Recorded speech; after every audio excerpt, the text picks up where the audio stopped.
کیونکہ پیشانی پر مسا تو کسی کے نزدیک بھی جائز نہیں ہے، قرآن کے خلاف ہو جائے گا یہ۔ مفتی صاحب یہ 1/4 اور 1/3 یا 1/4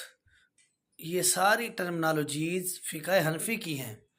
ان ٹرمنالوجیز کو فقہ حنفی ہی میں ایکسیپٹ کیا جاتا ہے۔ باقی رہی بات مفتی صاحب آپ سے پوچھا گیا ہے کہ مسح کے متعلق کہ پیشانی کے اوپر ہاتھ پھیر دیا جائے مسح ہو جائے گا نہیں ہوگا، تو آپ فقہ حنفی کا حوالہ نہ دیں، خدا را نبی علیہ الصلوۃ والسلام کی حدیث کا حوالہ دیں، اور نبی علیہ الصلوۃ والسلام نے اس طرح مسح کرنے سے منع کیا ہے۔ ہاں اس شخص کو اجازت ہے جس نے پگڑی باندھی ہوئی ہے، امامہ پہنا ہوا ہے، تو وہ اس کے اوپر سے مسح کر سکتا ہے، اس کو اجازت ہے، نبی علیہ الصلوۃ والسلام نے اجازت دی ہے۔ باقی اس کے علاوہ گردن کا جو مسح ہے وہ کسی بھی صحیح حدیث سے ثابت نہیں ہے، اگر کوئی کرتا ہے تو وہ مخالفت سنت کرتا ہے۔